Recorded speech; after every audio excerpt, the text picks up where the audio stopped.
I have some good news.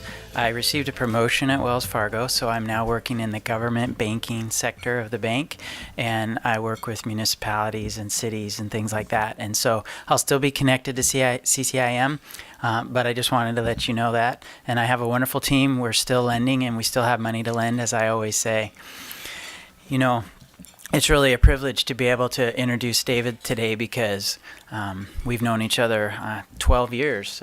He spoke in my vision and mission class in graduate school when I was getting my MBA at George Fox University, and he often speaks at different graduate programs on vision, mission, values.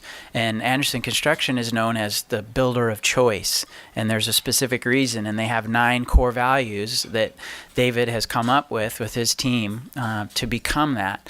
And it's just exciting to see where Andersen has come from. You know, when David was younger, he worked his summers at Andersen Construction. And then, like all of us would after high school, he, of course, went to work for his dad at Andersen, right? Oh, no, wait a minute. That's not it. He actually was a bass player in a rock and roll band for 5 years. And if you don't recognize his name, that's probably why he's still not doing it. So after 5 years, no offense, I'm not saying he wasn't good. I'm just saying he didn't maybe make the money he was hoping. So after 5 years, he decided to go to school, and he went to Oregon State University, and he got a bachelor's in business, and then he got a minor in CEM, which is construction engineering management. And then after graduating in 1980, he joined Andersen Construction, and at that time they were a $55 million a year company, and they focused in retail and industrial as a contractor. And he'll tell his story about tilt and the concrete tilt, but after he graduated, he became president in 1989, and he expanded the business into healthcare, high-tech, multifamily, and they've really focused in those markets, and he's going to share some more about that today. As a result of his leadership and his team, they've expanded into Oregon, Washington, and Idaho and do over $700 million in annual sales currently. David and his wife Glenda met in college, and they have 3 children, Joel, Brittany, and their youngest, Ian. And their oldest son, Joel, he graduated from the CEM program as well at Oregon State in 2004, and he's a senior vice president at Andersen. Brittany became a restaurateur, and you may have heard, and I'm curious by raise of hand, because she's about ready to open the 3rd Tilt restaurant. How many of you have ever eaten at Tilt before?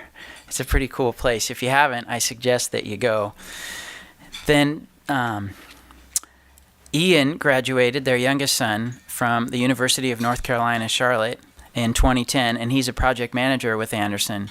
And David has 8 grandchildren.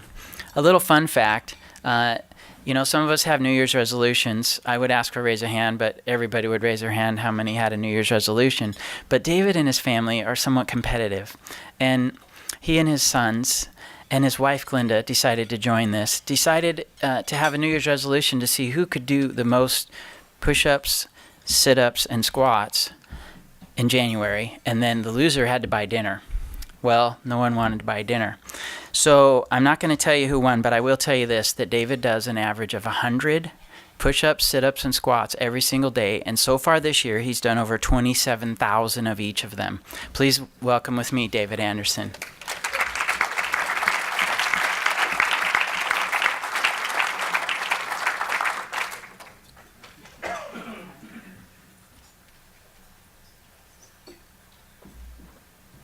I'm going to have to be careful what I tell Todd in the future. So how many of you are involved in multifamily? Okay, so the most of you, so this will be somewhat interesting to you then. As Todd said, when I first got involved, Andersen Construction Company, which was founded by my dad, so I'm second generation, did exclusively concrete tilt-ups. And he got involved with Mr. Fred Meyer back in the 50s, and ended up doing all of Fred Meyer's work. Wherever Fred Meyer went, he went there and did tilt-ups. Well, today, I think on our project list, we have 1 tilt-up project. So it's really moved away from that. You know, so you don't see too many multifamily projects, healthcare projects, or commercial projects thrown up in tilt buildings anymore. It's pretty much, in fact, industrial now is going multi-story. We build an industrial building for ourselves. We have our own kind of construction group that does development as well. And we did one for ourselves called the New York down off of Northwest Vaughan.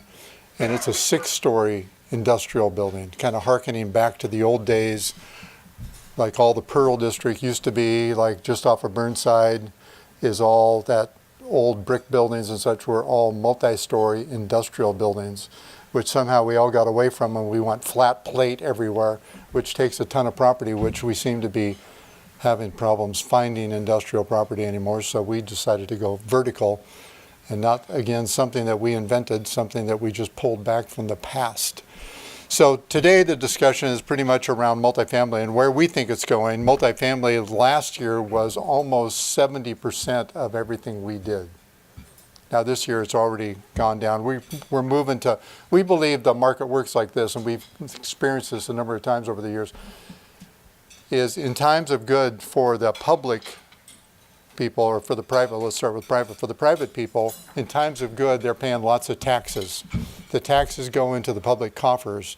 The public doesn't move quite as fast as the private side, right? And so the public starts thinking about doing projects, and their gestation period is probably 3 or 4 or 5 years before they can get a project off the ground. About that time, the private side seems to be beginning to wane. And probably one of the questions that we'll talk about today is, how long do we think multifamily is going to go, right? But typically, as the private side starts to wane, it's just about that time the institutional people start to get their projects to the point where they can start hiring contractors and designers and discussing it. So we tend to wait for where we think is just really hot in private, and then we move everything we can into institutional work, and we've been doing that over and over again. And so we're moving into institutional now, but there's still a lot of multifamily going on. So here's just some quick stats on some of the multifamily that we've done just over the past 10 years. So 52 projects, over $2 billion in construction, 12 million square feet, 8,000 units of housing. And interesting, because most of this is done in an urban marketplace, it involves structured parking, which means somewhere there's a parking garage, and it's usually located where? Underneath the building. Which would you guess is the cheapest place to put parking? No. Happens to be quite expensive, actually. In fact, we've done some projects now where they're using stacker parking, right? Where you take one spot and you put 2 or 3 or 4 cars in that one spot.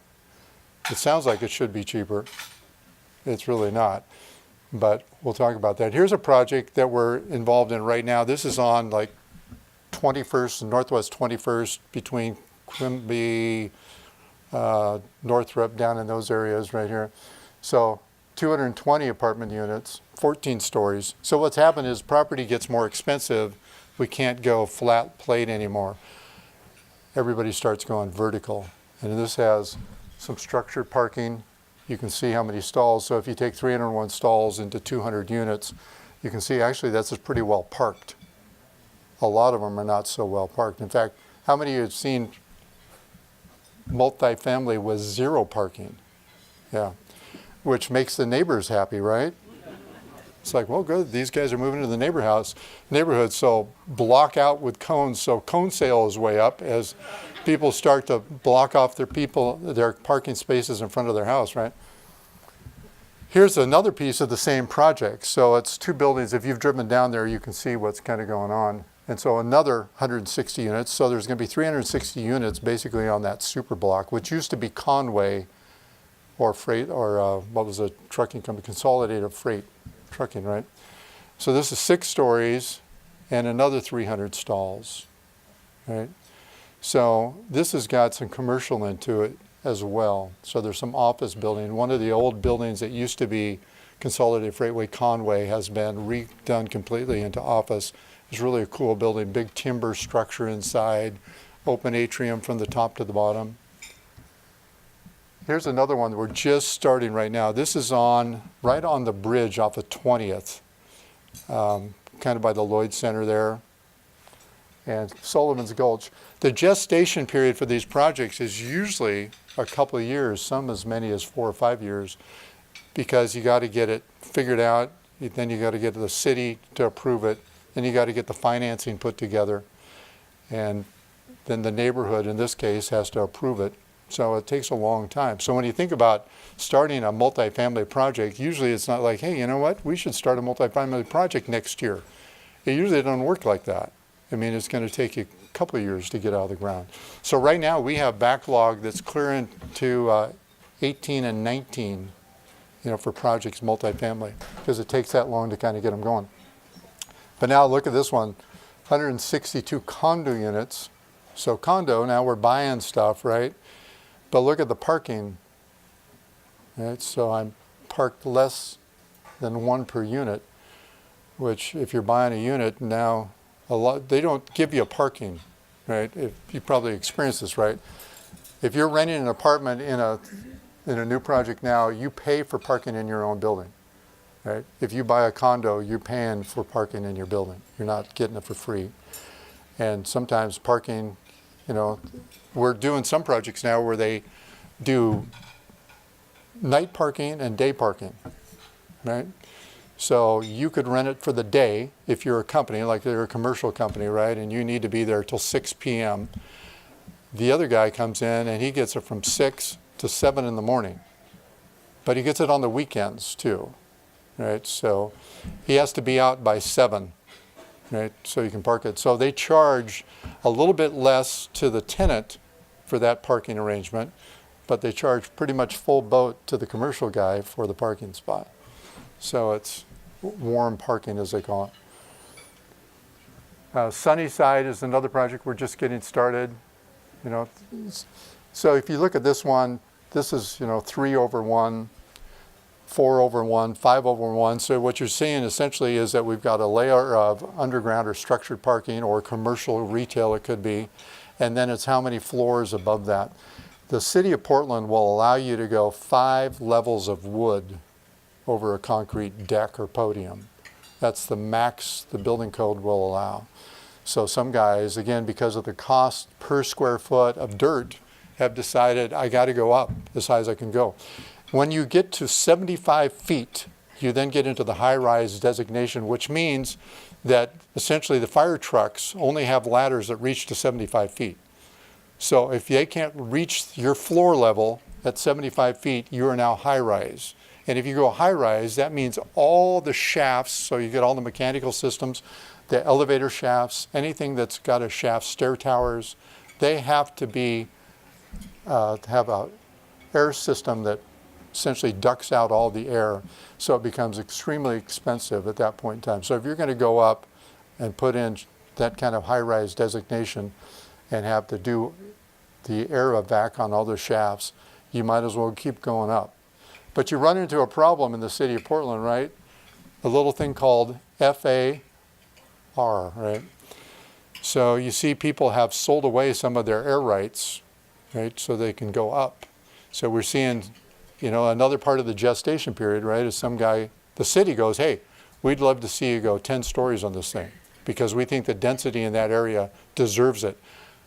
However, your FAR will only allow you to go 5 stories. So somehow you're going to have to find somebody that's willing to sell you 5 stories worth of FAR. And there's people, and it's got to be in your district, right? So there's some guys, and you can just picture this now, right? The grandparents owned this piece of property. They had a 2-story building on it, right? Somehow it ended up in the grandkids' lap. The grandkids now get approached by somebody like us and says, hey, we need some airspace. Would you sell us your airspace because you've got another 6 or 7 floors you could go, and we'll pay you $100,000 a floor. They go, done, right? Little did they know they just gave away their property's development for the future, right? So we're seeing a lot of that going on. Some guys are just basically brokering those things on a continuous basis.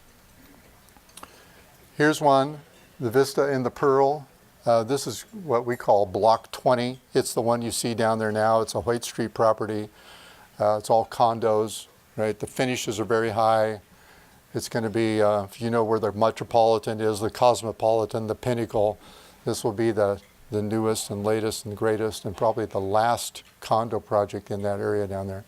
And again, look at, so the parking's a little bit better on this one, right?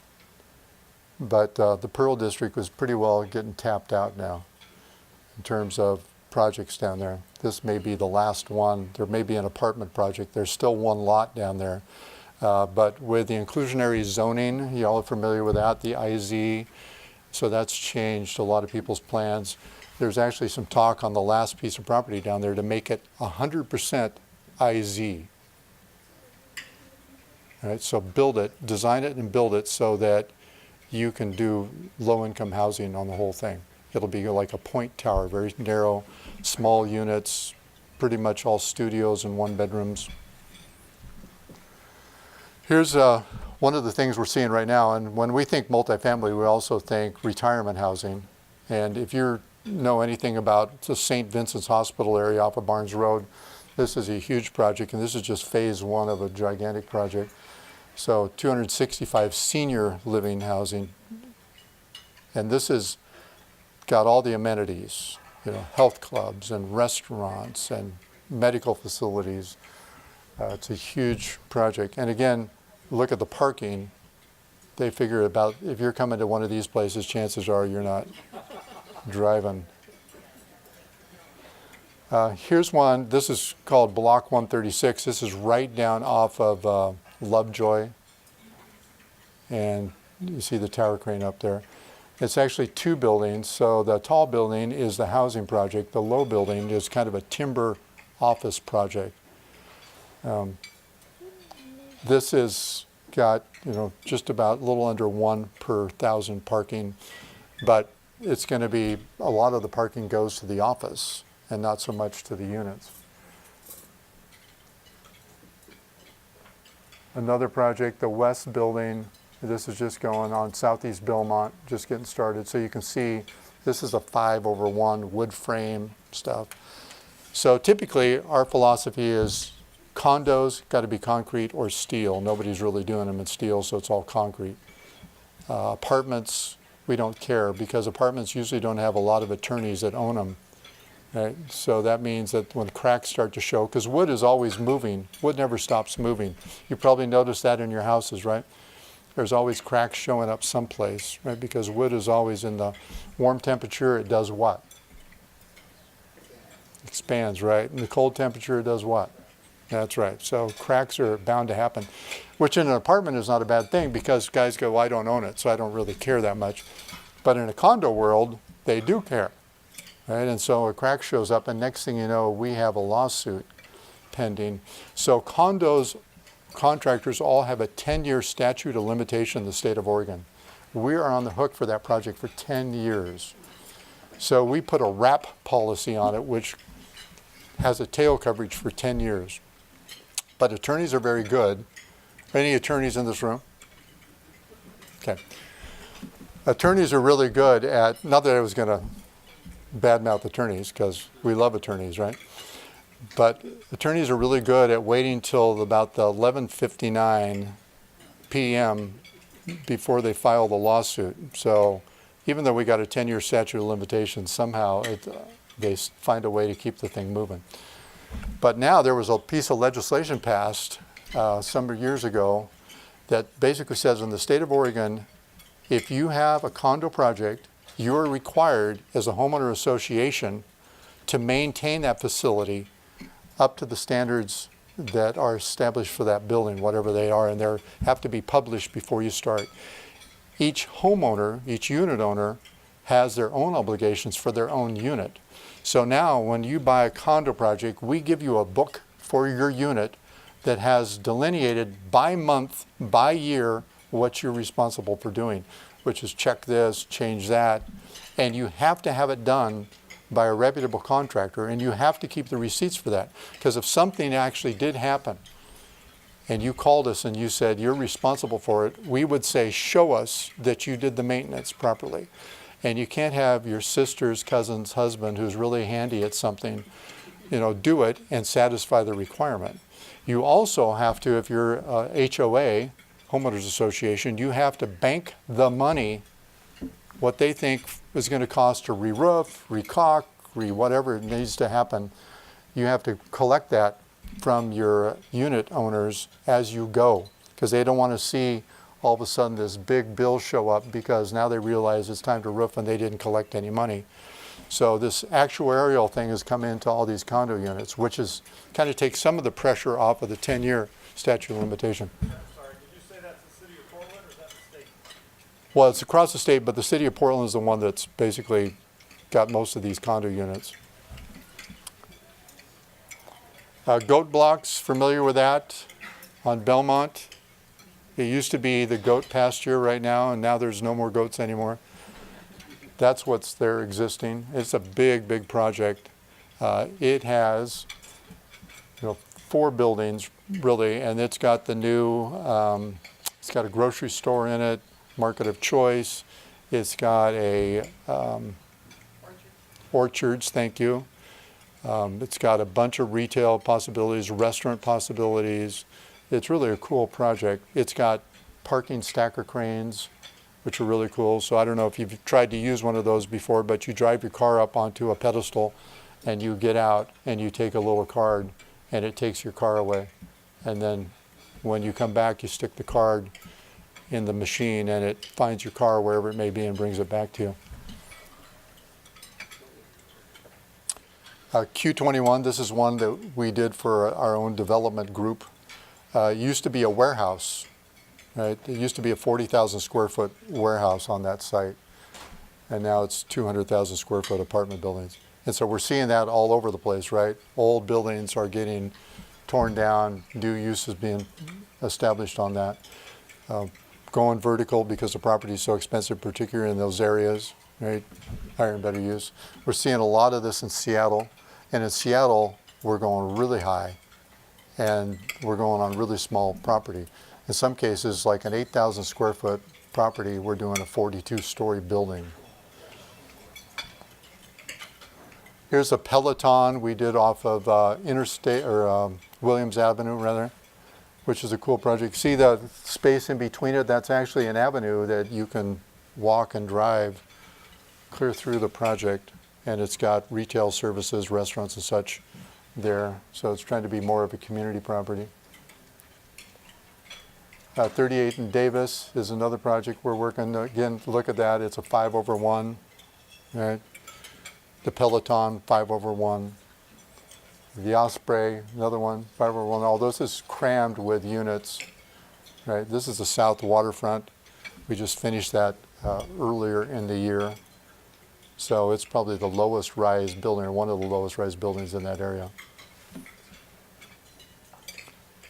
The NV, which we finished early in 17, maybe the last part of 16. It's a beautiful apartment building, probably one of the most gracious buildings we built in terms of the amenities that it has for an apartment building. If you go down there, and it's down on like 14th and Northrop, and just go into the lobby is like this kind of big. And you can have events there and stuff. It's got a gorgeous health club and all sorts of things for its clients. The yard was a project that we built, and actually Andersen kind of took a different bent. Coming out of the recession, a lot of clients were looking for financing. We're having trouble. The banks were offering, 60 to 75% loan to value, so they had to come up with that 30 to 40%, 25 to 40%. Well, you think about a project like this, that's a $100 million project. So if you have to come up with 30% of that, that's $30 million bucks. Not a lot of guys have $30 million laying around to put in themselves. So they're starting to layer in all the equity, right? So they go to friends, family, and they end up getting it from wherever they can. A lot of teachers' unions, REITs are participating in some of these things. And they're coming in some cases to the contractor groups and they're saying, would you kick in a piece of it? So we actually kicked in a piece on the yard. So we owned a small percentage of it. And we just got it done. They just started filling it up. I think they were less than 50%. And a company out of Thailand, a long, old family, came and bought the whole thing, and they paid, well, in fact, the owner group had no intention of selling. but they offered them essentially what it would amount to over 20 years if this building had been operating fully loaded for 20 years and you had taken the income off of that. That's the kind of numbers these guys were willing to pay. So they decided, even though we weren't planning on selling, we're selling. And so that's, in fact, the new tilt is going in that building in the basement right next to the skate park. Here's one we just finished in 16, the Cosmopolitan, probably one of the highest end condos we've done. This is for Hoyt Street Properties.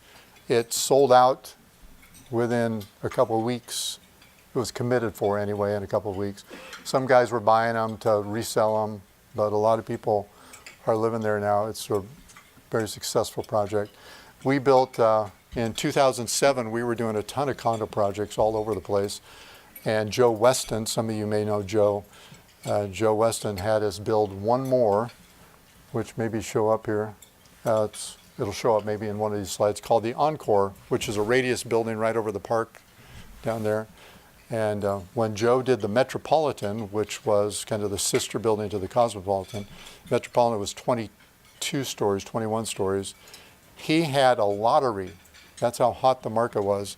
He had a lottery, and you put in your name and basically $1,000 down, and then they drew your number out at this gala event. And they would say, congratulations, so-and-so got his card drawn. You can now buy a unit. Well, when the Encore came along, which was right at the end of 7, start of 8, the market had gone completely off a cliff. And Joe said when he did the Metropolitan, basically he had more buyers lined up than he had units to sell. When he got to the Encore, he said, I'll send a car for you to come talk to me about it. And for a long time, there was only 3 tenants in the building. And so it went to apartments. And he came and talked to our company. We had Joe come because we saw this market in multifamily condo world had just dropped overnight.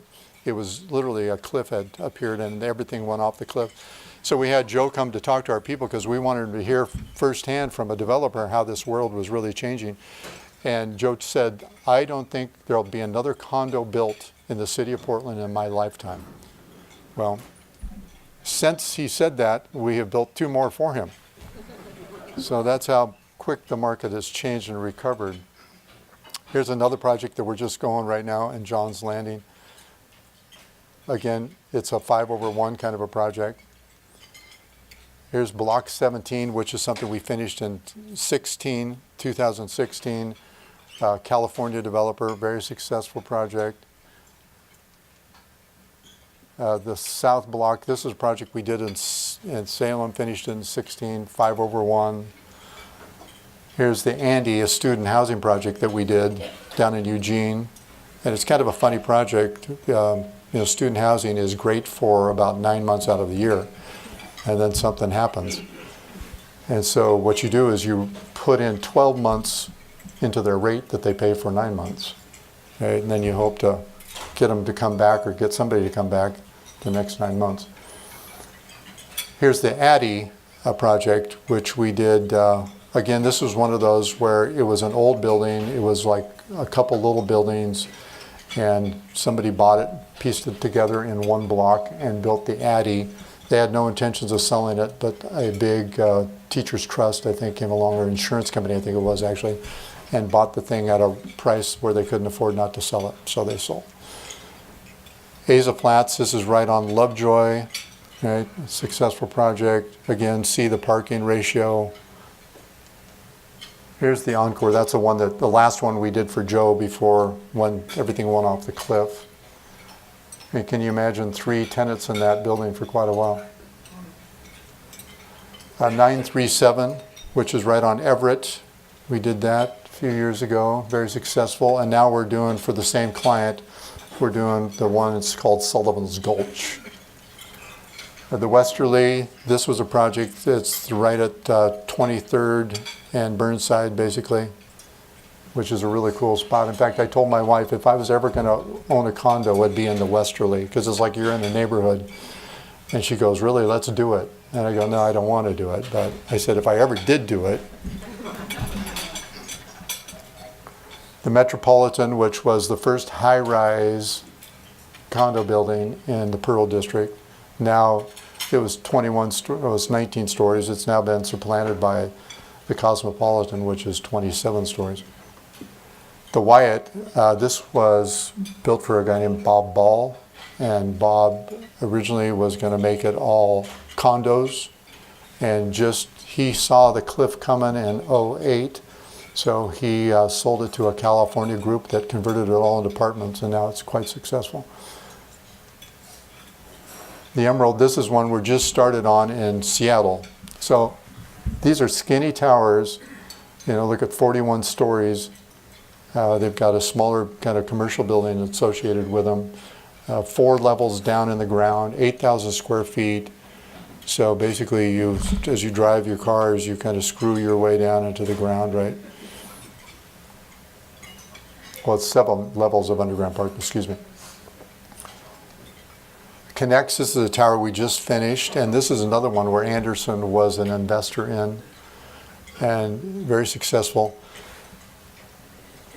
It's quite a building. What's funny is people would say to me, hey, so you got anything going in Seattle? I go, yeah, we got an office in Seattle. It's doing really well. They go, so what do you got going there? And I say, Connects Tower. And they go, okay, where's that? And I tell them, and they go, I haven't seen it. I go, it's 41 stories. They go, I haven't seen it. Because Seattle is full of towers like this. I mean, so if this tower was in Portland, we'd all know about it, we'd all talked about it. But in Seattle, it's just like, oh, that's interesting. Yeah, I haven't seen it. Another project we just finished in Seattle. This is their in Portland here, we have the Housing Authority of Portland. And this is the Housing Authority in Seattle, and they've done really well at building these things. And this is phase 1. We're just constructing phase 2, started now on that one. Another project. So what we're kind of an interesting thing is that this is Issaquah, which is, some of you have probably been to Issaquah, right? It's kind of a bedroom neighborhood for Seattle. Used to take you probably 25 or 30 minutes to get there. Now it takes you probably an hour plus to get there. But it's the rates that you get. In fact, you see this in Portland as well. A lot of guys are coming to us and saying, we think Portland, I was talking to somebody earlier, do you think that Northwest District is probably built out enough of housing? The answer probably is yes. However, the cost of construction of building some of these projects, whether it's 501 or a tower, is pretty consistent in the geographic area, like in Portland. So if you take it to the suburbs, you have the same cost of construction, even though you're sitting in the suburb. However, what has changed? The rent rates have changed, right? So in Portland, you're getting right now over $3 a foot. Right? But in suburbs, you're at like $2 a foot. Well, it's hard to make $2 a foot work for the same construction costs. So a lot of these projects just aren't happening out there and won't happen because the rates just won't support them. Another project, 5/1 in Seattle. Another one in Seattle. Another one. This one we finished in 16 for a developer who then came, actually we finished it in 15, and that developer then came and did the big project. I think they called it, I'm trying to remember what it's called in Portland. We call it Block 17. But it's now done. So they liked what happened here. And 27 stories. Again, when we were building this is one of those projects you say, what's happening in Seattle? We're building the Alta Tower. You go, I'm not sure where that is. The bricks in Seattle, Capitol Hill, 5/1. Now we're getting into Idaho. So Idaho has woken up. It's become a good marketplace. You will not find a tower in Idaho. Towers don't work in Boise, Idaho. So everything is 4/1, 5/2, 5/1. And when I say that, again, that's like, a level of concrete podium with 4 or 5 levels of housing above it. The Apton. Now look at the parking. It's interesting here. In Boise, it's way over parked compared to Portland. Right? It's just kind of the way Boise works. And the parking spots are generous. Why are they generous? SUVs and trucks, that's right. Right? People aren't cruising around in Boise in a lot of electric cars. And the projects are very small, like this one, the water cooler, 37 units. The Awahi, I think they pronounce it. So this was an old building. It was an old hotel at one time. Somebody bought it, and we converted it into apartments. And it's been very successful. So some questions like, what's driving construction now? So we think it's a number of things, multifamily construction. The economy is still moving. It looks good. It looks strong. All the indicators say that it is good. There's some guys that are out there predicting that it's going to drop like a rock at some point. But at this point, all the numbers say that it's not. Housing costs for an individual house have gotten very high. Right? A lot of people can't afford them. There's a low inventory out there, so there's, in fact, brokers have probably had more than this kind of experience, right? You put something up for sale and what happens? Bids, right? People start bidding on it. In fact, how many people are here playing the game where it's like, let's put it in low and let them bid it up to what we wanted it to be? So that's what's happening. So the people, there's more renters out there. Rental rates have gone up to where people are saying, hey, it's worth doing it. That tower that I showed you in Seattle, Connects Tower, it was pro forma at $286 a foot. It is now, the average rent in there, now that it's done, is $445. Okay? So heroes were made out of that. Right? They did it at $286 and came into a market at $445. The interest rates are still low. We got quotes on some projects we're looking at now that are in the low 3s, depending on what kind of amortization and how many years they're willing to carry it out. It seems like the millennials as a group are favoring renting versus buying. And when I've talked to them, they'll say stuff like, well, I don't know what's going to happen, so I'd hate to put down roots and then have to move. And, or my parents had a problem in 2007, 8, right? And they had difficulty, may have even lost a house, so I don't think I want to go there. So whatever it is, the millennials are moving around and renting rather than buying. And remember, when I bought my first house, I didn't qualify. The builder who sold me the house had been on the market for over a year, and he wanted to get rid of it. I couldn't qualify for it, but I was interested in it. So he said, tell you what, I'll buy down the interest rate to the place where you can afford it, right? And I'll buy that down for, I think he did it for 2 or 3 years. And then he goes, after that point, you're on your own. Well, the number, I think, percentage-wise of your income was about 35%. That was the max number. I don't think that number exists anymore. Does that number exist anymore, bankers? No. Because what people are paying for units is crazy. And so you take $445 a foot, right, times 500 feet, right? That's your rent per month. And, if you're a guy working at Amazon, you might be making just a little bit more than that. So the interesting thing is what's going to happen, and we talk about this with people that are developing these projects, what's going to happen when the millennials start becoming parents? Are they going to drag, or how long will they drag their kids around in an apartment building? Like in the Pearl District, where do you go to school? Right? You can go to private schools. You can go to, what's the school right above that on 25th? Chapman, right? But Chapman's like, whoa, whoa, whoa, don't be coming here. And so there's a big problem. Construction pricing is rising. We think year over year and it's been doing this since we came out of the recession. It's rising about 5 to 6% per year.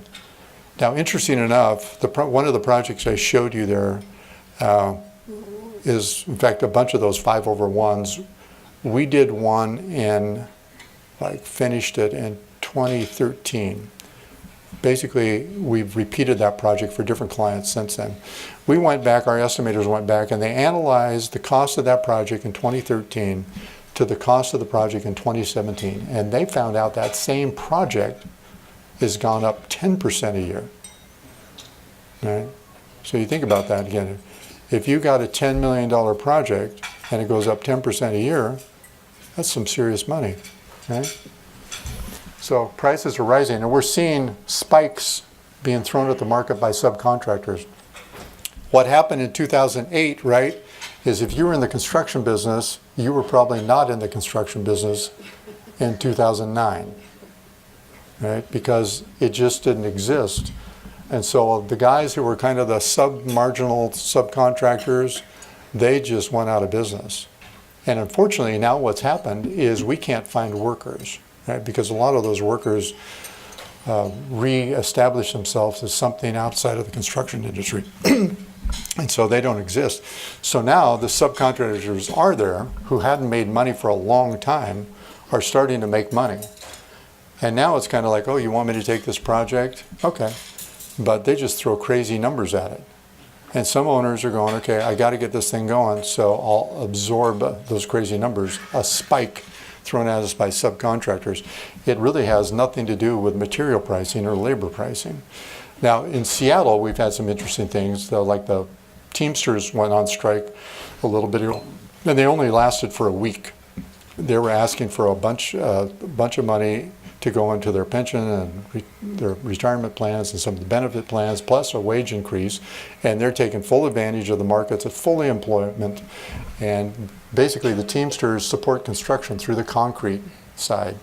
So they basically went on strike for a week. What do you think about that? Concrete trucks aren't driving for a week. Everybody gets real anxious to resolve that thing quickly. Owners are screaming, you know, what's going on with my project? So people just sign the paper, the agreement, and said, okay, we'll pay you that much money. Well, there's a spike, right? It gets passed down the line. It's just like in our government, right? We go, okay, we need to help such and such, so let's institute a new tax that'll help that group. Okay, well, all of us in business go, okay, we're not going to pay for that tax. We're not going to absorb it. So what do? Pass it on, right? So our prices go up. Well, it just spirals constantly, right? So construction prices are impacting that. Hurricane Irma has affected construction costs. Why do you think that's true? What in material specifically? Sheetrock. Anybody else? Plywood. What else? What? Plastic pipe. But why plastic pipe? Petroleum, right? So it is sheetrock, it's plywood, it's plastic pipe, it's anything that comes out of petroleum, sheet goods, stuff like that, petroleum based. So we're seeing an increase on that too. So construction pricing is going up. So we think generally 5 to 6% a year, but there's some spike things that are happening. Again, the gestation period for some of these projects is so long that when we price them out, we'll do an estimate based on today's cost, right? And then we'll have a couple line items. And one of the line items is escalation. And we're not smart enough to tell you what that number is going to be. And we follow, actually, I think it's 12 or 14 different indices. And one of our guys was very clever and built a spreadsheet that you could put in basically your project kind of pro forma, which would tell you, you know, is it concrete, is it wood, is it steel, whatever it might be. And it can tag to those indices and come up with what they think is the escalation. And those things are getting refreshed, sometimes monthly, sometimes quarterly. So you can put that in and it'll guess what you think the escalation is. But we're saying we don't claim to know what the escalation is going to be. We're just putting a number in, it's going to be what it's going to be. So we're tracking it, and it's a real number. Right? Is multifamily construction slowing? We'd say no. Our calls are just as many right now as they've been over the last 3 or 4 years. We actually have backlog that's going out into 2019, right, for multifamily. And like I told you earlier, we're trying to move more resources away from multifamily and institutional, because there is coming a time, it's got to, right? At some point, somebody's going to say, that's one apartment too many. And when that happens, we know what apartment guys will start doing, right? They'll throw out more incentives, right? More free rent, more whatever it might be. Because right now, if you have a pet in an apartment, what do you pay? Pet rent, right? Got to pay pet rent. So how much is your kitty or your dog worth? In some of the apartments we're doing, it could be $50 a month. So then you look at your dog and cat and go, uh-huh.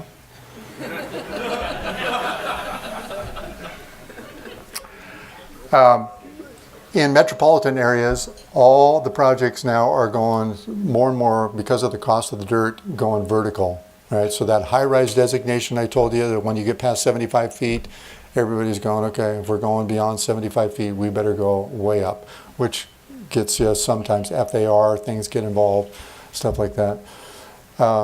There's still a lot of 5/1, 5/2 stuff in metropolitan areas. In Seattle, nobody's doing that in metropolitan areas. They can't afford to. But interesting enough, like in their bedroom communities, like Issaquah and stuff, the rental rates are pretty much, they're not moving like Seattle downtown rental rates, but they're moving up, so it supports a project. Somebody told me that up in Amazon, guess how many people are getting added per day? How much? 1,000. That's a little robust.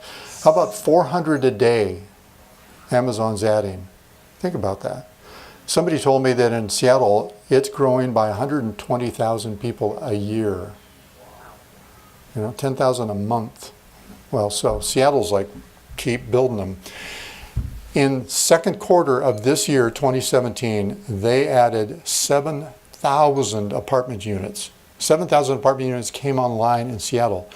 If your project is 250 units, that would be 28 towers got added in the second quarter alone. That's why when I say, hey, we're doing the Connex Tower, 41 stories, they're like, huh, haven't seen it. Because there's so many of these things going up. They've got to, right, to keep track. Construction pricing here is something for you to look at. So in Portland, a 5/1, you can see what it's going there for, 170 to 185 a foot. It depends on the site. It depends on the structure type. Did you go wood? Did you go concrete? Or steel, rather. Because in 5/1, you can do it out of metal framing. And they do that in some areas. That's more expensive. Towers, you can see what that is, 190 to 225 a foot, again, depending on finishes and levels going down into the ground. When you go down to the ground, it costs you about $100 a foot to go into the ground, because you got shoring, concrete, whatever it might be. And the deeper you go, the more expensive it gets, essentially. If you get stacker cranes, so you pay that $100 a foot, plus you pay another, I think it's $15K roughly a car. So you put $100 a foot, which works out to about 30 grand a car to park underground, right? And now I stack it. So I've got to have a higher ceiling, right, so I can stack them in. And now I'm paying an additional 15 grand a car to stack them. So parking gets really expensive going down. You can see condos, 225 to 265 a foot in Portland, and that's because of the finishes, again, and the exterior skin. Did you notice that in the Cosmopolitan, the one that I showed you down the Pearl District, it is all window wall, right, or curtain wall they call it, right? It's beautiful exterior skin, all that shiny, beautiful glass. So that's some of the reason for that. So when you look at Seattle, now $190 a foot for a 5/1, $20 more a foot, at the low end, and 210 versus 185 on the high end. Towers, look at 280 versus 311. Again, same reasons why there's a variation there. And if you go to a point tower, think about that. In Seattle, if you've been there, Seattle recently, right? It's a packed place. There's not like they're not going to rent you the sidewalk, or a parking strip. They may rent you the sidewalk, but a parking strip, forget it. right? There's too much going on in Seattle. So as a contractor, you have to confine everything you do within that fence line, which sometimes is within inside the sidewalk. So that makes life way more expensive because you can't stack stuff on site, right? It's just in time delivery for everything, which spends a bunch of money. Just think about in people time. If I have a big site, right, like the goat blocks was a big site when we first started out, you could call the guy and say, the supplier and say, hey, come over, I'm gonna need that this week. Okay, and he would find a spot to drop it, right, whatever it might be. In that kind of postage stamp sites that I'm talking about, you go, okay, you need to be here at about noon, right? And you gotta have it offloaded by half an hour later. You gotta be gone. Right? Well, you think about that. That takes coordination, planning, just to get logistics stuff in and out of the site. So it's quite a more expensive process. Does that mean you're going to more prefab stuff? We are prefabbing things, prefabbing a lot of things. So mechanical plumbing is all, what guys are doing now is they're going in their shop and they're prefabbing like big sections of the ductwork. Now in multifamily, it's a little bit different. They prefab like plumbing stacks and they prefab electrical light systems and stuff like that. And you see now it's just plug and play stuff, right? Sometimes we prefab the entire bathroom, but prefab unfortunately is not cheaper than constructing on site, which doesn't make any sense. And believe me, we've kicked this around for years trying to get it to be cheaper. Ideally, it would be cool, right? You just build the structure and then you just load them in, roll them into the structure, unit after unit. You'd kind of maybe put them in pairs, right? So the unit is a unit and a corridor, and you just roll them in, right? And you just keep hooking them in and you plug them into the systems and away you go. Then you skin the outside of the building and voila, there once wasn't a building there and now there is, right? But it just, you can't, the cost of getting that thing out of the manufacturing facility and onto your site is really expensive. So we prefab wall sections, ceiling sections, right? And that makes sense. So we do that all day long. So you'll see trucks going down the highway where it's prefabbed wall sections. We just grab the wall sections and they're color coded or numbered. We'll just stick them in line. The interesting part is the city of Portland, in fact, city of Boise, city of Seattle, they all have a hard time with prefab, trying to inspect that. What should they inspect, right? How much did you do here and how much came from somewhere else? And so we use different colored nails. So everything that comes out of prefab plant, red nails. Everything on site, silver nails, that kind of stuff. I was going to say, we want to leave a little time for questions, so we might want to wrap up. Okay. Well, I think that's, maybe I got one more. Nope. Voila. Just look at Boise. Boise is interesting. Look at the cost in Boise.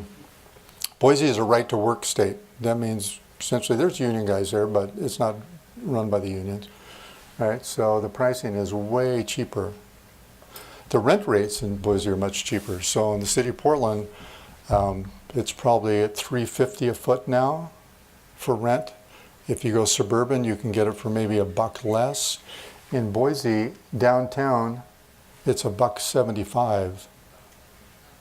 Right, so work in Portland, earn the money in Portland, and head for Boise and live there. Okay, questions? Could you explain the difference? Obviously, that the state of Oregon is much more friendlier on condos than the state of Washington is. We've got the Bolzer brothers from Vancouver. They're coming downtown to see how to build their thing. But it seems like it's prohibitive for developers to build a condo because of the Washington state laws. And I'm not privy to for some of the Washington brokers, well, Oregon brokers. Yeah, well, from a contractor's perspective, Washington's a better place to build a condo. Oh, really? Why? Because it only has a 6-year statute of limitations. Oregon is 10. It's interesting, in the state of Oregon, the contractor statute of limitations is 10 years. Guess what the architect's statute of limitation is? 6 years. Where were the contractors when that was being decided? We're just asleep, I guess, over there, and the architects didn't remember us, right? And they went ahead and said, we go, yeah, throw us under the bus. The contractors will be around, don't worry about it.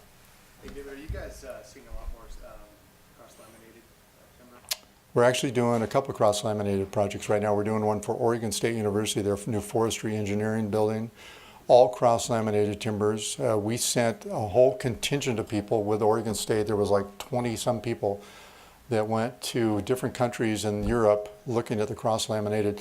In Europe, they're building cross-laminated single-family houses, which is cool. For those of you who don't know, cross-lamination means I take a dimension lumber like a 2x4, 2x6, and you lay them out like this, and then I lay perpendicular the same 2x4, 2x6, and I do it in odd numbers like 3 layers, 5 layers, 7, 9, and the thing comes, you know, can be big. They're using them for beams, you know, like going between columns. They're using them for columns. They're using them for floor panels, wall panels.